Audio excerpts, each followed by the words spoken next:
Jom-Test Talk Show. Bersama dengan saya, Davin dari Majlis AIDS Malaysia.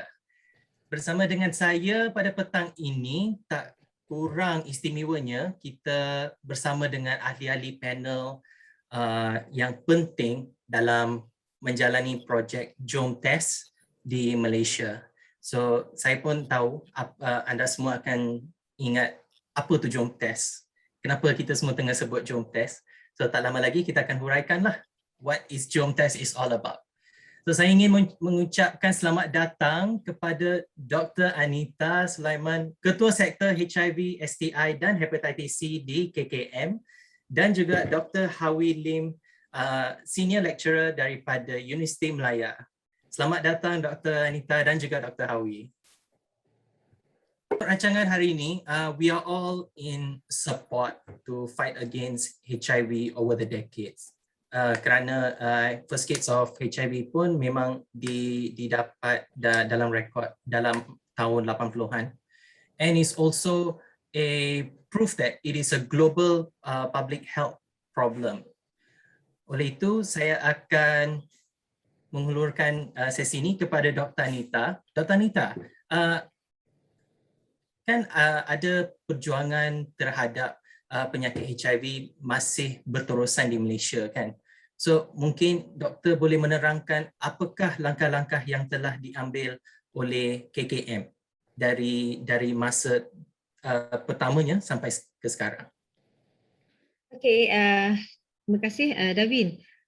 Sebelum kita berkongsi tentang apakah Kementerian Kesihatan ataupun kerajaan Malaysia telah lakukan dalam usaha untuk kita combat this HIV, I would like to share a bit tentang landscape HIV dulu di Malaysia.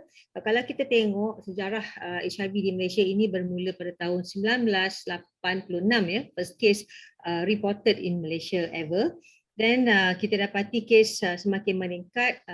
Itu pun disebabkan oleh kerana kerajaan Malaysia ataupun Kementerian Kesihatan khususnya telah menjalankan aktiviti saringan secara aktif di penjara, serenti, kes-kes STI dan TB dan sejak awal 1990-an lagi 1990-an. Okay. So kalau kita dapati dengan kes-kes yang dilaporkan ke Kementerian Kesihatan meningkat. Meningkat secara eksponensial dan paling tinggi peak pernah kita kesan pada tahun 2002 dengan kadar jangkitan pada ketika itu tak silap saya 28 bagi setiap 100,000 penduduk. Nah, kalau kita lihat antara tahun 2002 tu hingga 2010 tu berlaku penurunan yang amat ketara, more than 50% penurunan. Okay. Kenapa ada penurunan? Kerana peringkat awal lagi Kementerian Kesihatan telah melaksanakan aktiviti berimpak tinggi. Okay. Contohnya pada tahun 2005-2008 harm reduction program yang merangkumi needle exchange program dan juga methadone maintenance therapy in 2005. So kita dapati ini adalah aktiviti berimpak tinggi yang telah menyebabkan penurunan yang amat ketara. Okay. Tetapi apabila sejak tahun 2010 dan 2000 sehingga kini 2020, 10 years dalam tempoh 10 tahun, penurunan itu ada tetapi the rate or the pace too has stalled. Dah sluggish coming down.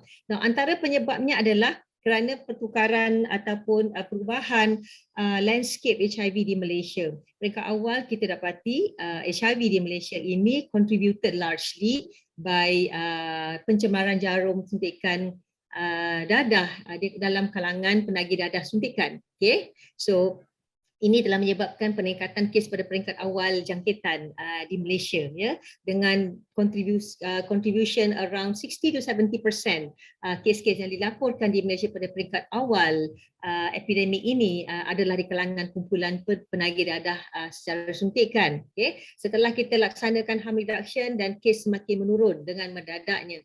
Namun kita lihat pada tahun 2010 perubahan mode of transmission ataupun bilangan kes yang utama yang dilaporkan di Malaysia, infection acquired through sexual, no longer through injecting drug use. So kita dapat lihat perubahan ini mulai sekitar tahun 2010 di mana ataupun proportion kes yang dilaporkan kepada Kementerian Kesihatan antara sexual transmission dengan injecting drug use sudah menyamai, ya. Dan pada tahun lepas sahaja, kalau kita lihat pada tahun lepas, tahun 2020, 94% of reported cases di Kementerian Kesihatan Malaysia adalah disebabkan oleh transmisi seksual. No longer people who inject drug, ya, yang mana people who inject drug hanya 4% sahaja. Nah, dari 94% hubungan jangkitan yang acquired through sexual transmission, 61% adalah melalui acquired through homosexual transmission, manakala 33% acquired through heterosexual, right? So di sini kita dapati perubahan landscape HIV di Malaysia, iaitu melalui pada awalnya injecting drug use, yang mana kita tahu bahawa penularan melalui darah itu amat efisien, very fast. Tetapi apabila landscape ni telah berubah, infection kita lebih bertumpu kepada sexual transmission, dia punya peningkatannya tu akan mengambil masa, sebab the efficiency of transmission secara seksual itu agak lebih rendah berbanding dengan through injecting drug use, contaminated blood, injecting paraphernalia, ya.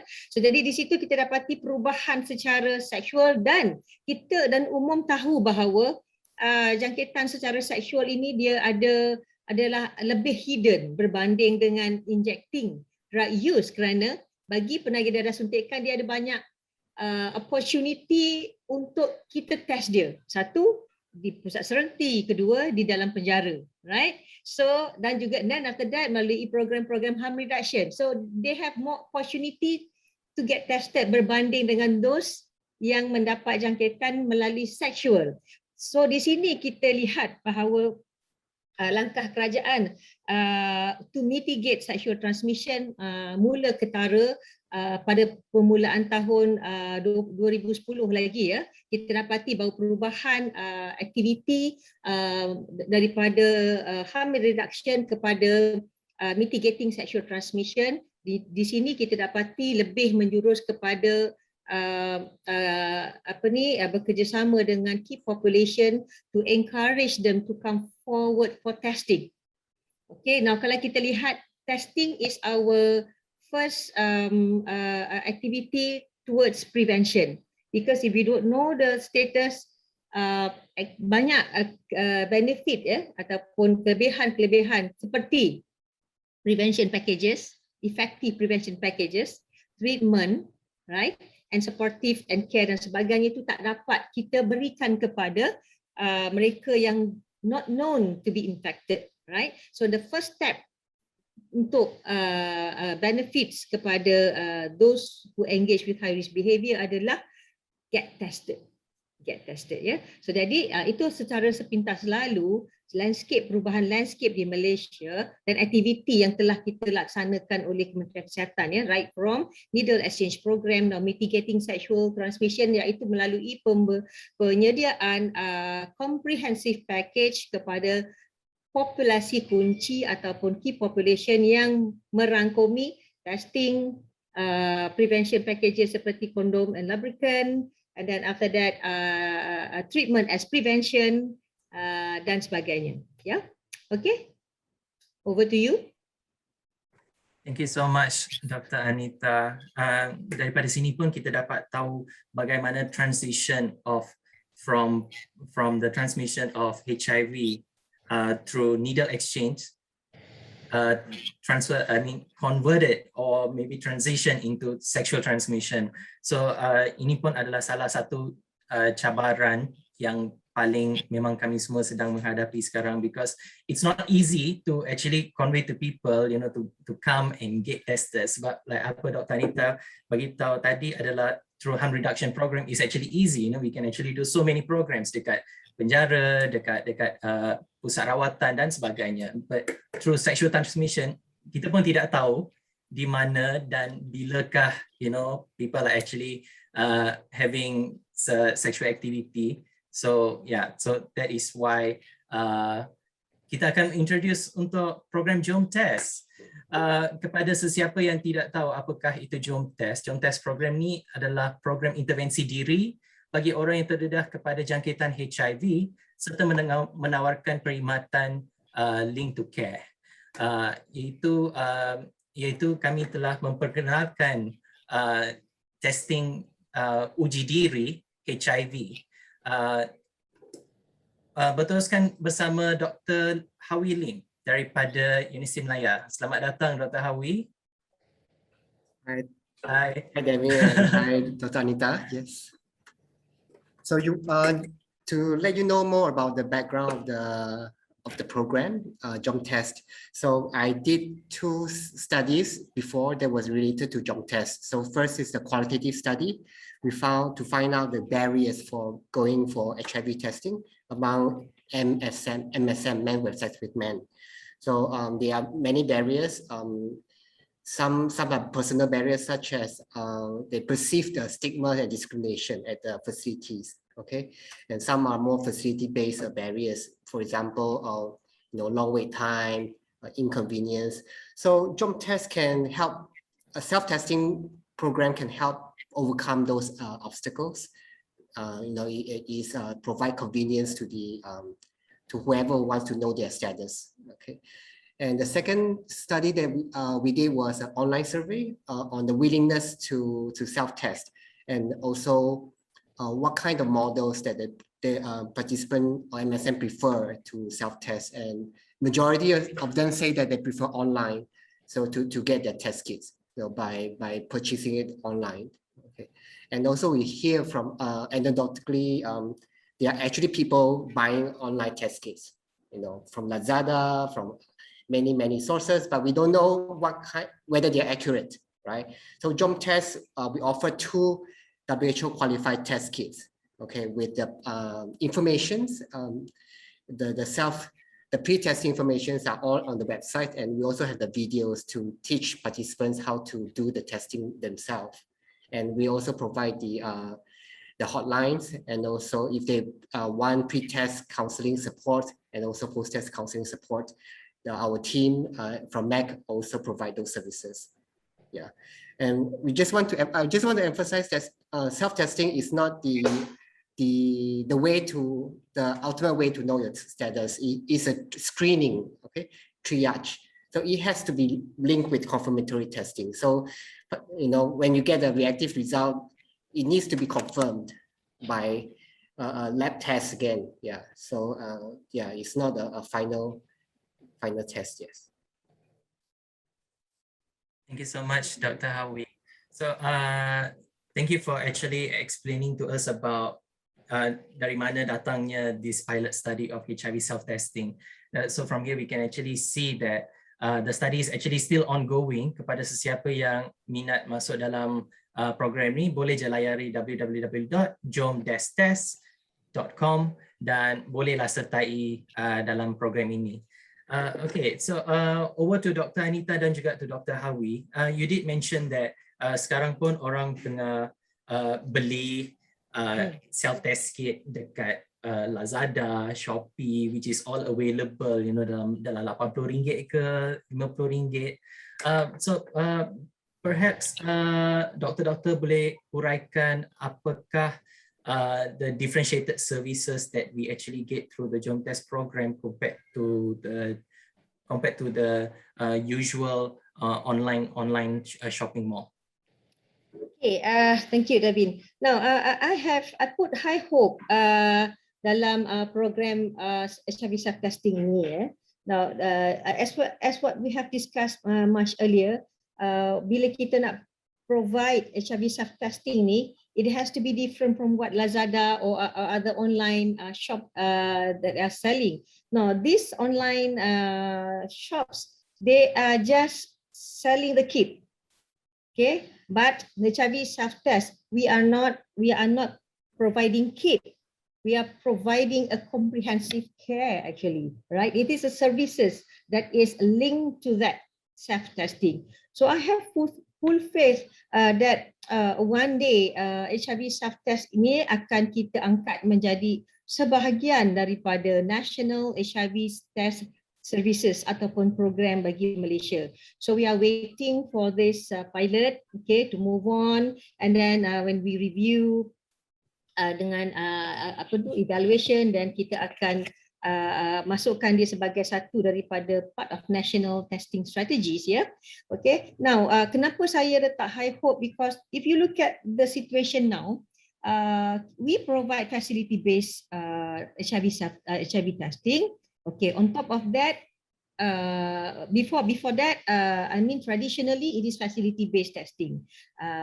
Key population ataupun public atau umum, they have to come forward to klinik kesihatan to get tested, right? Okay. Now we know that key population, especially and young people, they don't want to come because of the stigma discrimination that is linked to those service provider ataupun healthcare provider. Now because of that, kita created community-based testing. Maknanya we move away from the traditional health settings. Yeah, so we offer an option to key population, especially to come to a place where they feel comfortable or at ease, which is the di dalam office ataupun by the community. Okay, run by the community within the premise of the community yang mereka rasa lebih sesuai dan comfortable, right? And we were successful providing community-based testing. So community, they go to the key population, they go to the community, they get tested. Of course, we train the community how to conduct rapid test kit, and then how to read the results, and link those reactive back to the facility for confirmation and treatment, and so on and so forth. But again, if you look at the profiling of those yang datang ke community untuk community-based testing kita, okay, majority adalah those adults, yeah, alright. So yang lacking di sini, yang kurang, yang tak hadir di sini adalah the young key population, right? So those are the faces that we want them to come forward for testing. So there is no avenue or option for them. So HIV self-test ini is actually an avenue for the young key population, because you know that people, everything dekat fingertips. Nak beli, nak makan semua dekat fingertip. Nak beli itu dekat Shopee. Yeah, so we have to capture this population, right? By providing HIV self-test. So of course, coupled with precise or concise HIV information prior to testing to make it a comprehensive package rather than just giving them the kit. Yeah.